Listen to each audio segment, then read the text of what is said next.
everybody. This is DovMac12345678 with a special video. Uh, my favorite video game and one of the best video games of all time has just recently turned 10 years old. And yes, that's right, I'm talking about Kingdom Hearts 2. Now, there are plenty of stories that I have involving this game because it's such a great game and it's been a huge part of my life.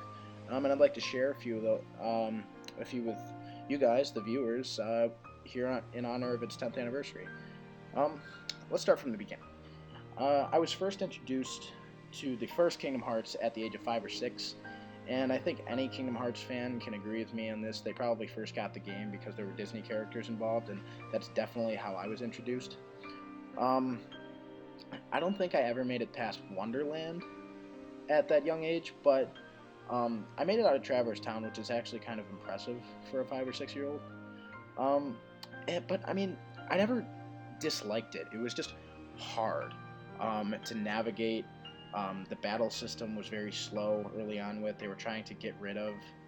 They were kind of doing their own thing. SquareSoft at the point, like trying to move away from Final Fantasy traditional battle.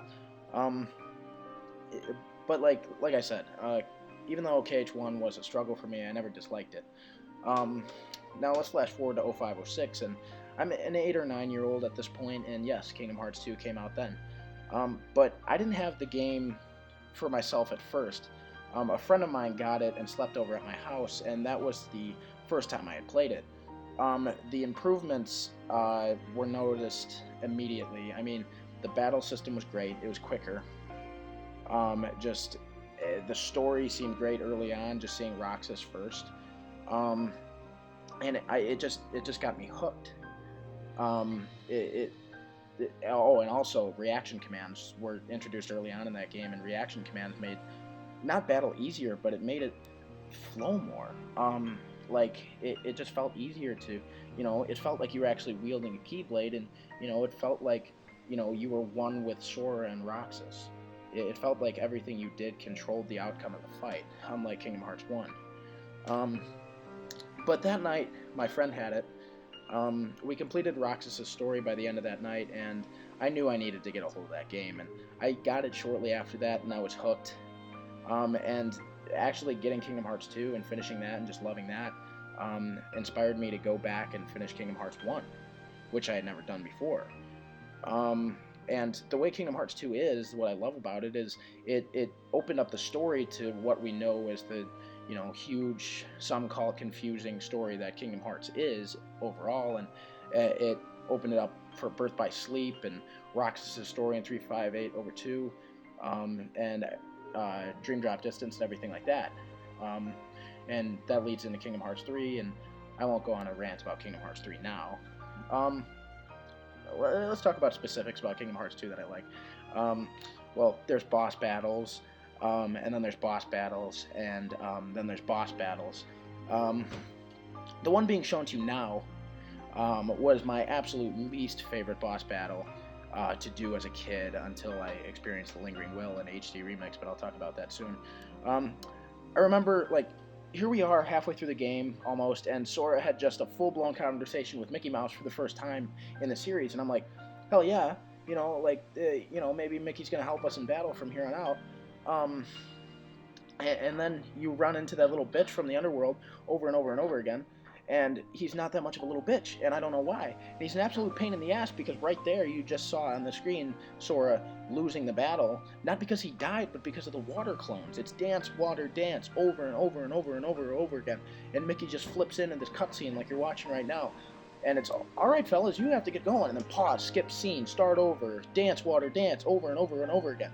And I don't even remember the first time I ever beat him, but I was probably pretty happy about it. But I just remember, since in countless replay throughs of the game, he wasn't that much of a struggle, which is great, that I've improved as a Kingdom Hearts player. But then there was Zaldin, and Mickey bailed my ass out there a few times. And then there was Luxord. I'll tell you what, I don't know about other players, but it took me forever to beat him. In Kingdom Hearts, I'm never really a strategic fighter who uses a ton of magic other than Cure. I'm just a brute. So to beat Luxord, you can't just do that, and that sucked. I had to become good at timing and all this shit that I'm not still good at. But in the HD remix, I've learned that limit form spamming actually kills his time really quickly. So there's a tip for you viewers. But I only knew half of the story of boss difficulty in this great game, the original Kingdom Hearts 2, until I could get my hands on the final mix version in the HD remix last year. The Lingering Will, Roxas, Data Battles, Absent Silhouettes all made Sephiroth look like a Shadow Heartless. I thought it was an absolute MLG pro at Kingdom Hearts 2 after 9 years, but no, here comes the HD remix, and I had to work to defeat all those guys. Now I'll put in a video of me fighting the Lingering Will, and I get pretty hype about it. So yeah, here that is. Fucking beat him. I fucking beat him. I fucking beat him. I fucking beat him. I fucking beat him. I fucking beat him. Fuck you. Fuck you. And I probably should have warned you before that, the vulgarity of it, but I was just so happy. He killed me 68 times. But you know, just overall, just me getting so angry or me getting so happy about defeating a boss is just, you know, Kingdom Hearts has had a significant influence upon myself, and I couldn't be more happy that Kingdom Hearts is such a great game that's lasted so long in my life after, you know, 10 years between Kingdom Hearts 2 and now. It's just incredible that it means so much, because usually, like, off the internet, I hide my real Kingdom Hearts nerdiness, but I'm a proud owner of a Keyblade. I've got Kingdom Hearts clothes, posters, etc. I draw fan art, I do all that, and I'm glad this game could have a lasting impact on me after such a long time. And it's crazy to me that my journey through Kingdom Hearts started when I was 5, and now I'm going to probably be 20 to 21 years old when Kingdom Hearts 3 finally comes out. Okay, that's all I have to talk about. I'm just glad that, you know, Kingdom Hearts 2 was a great game when I was a kid, and it's been able to last through the HD remix and bring me into a whole world that is Kingdom Hearts, and I love Kingdom Hearts. Alright, thanks for watching the video. I hope you enjoyed it.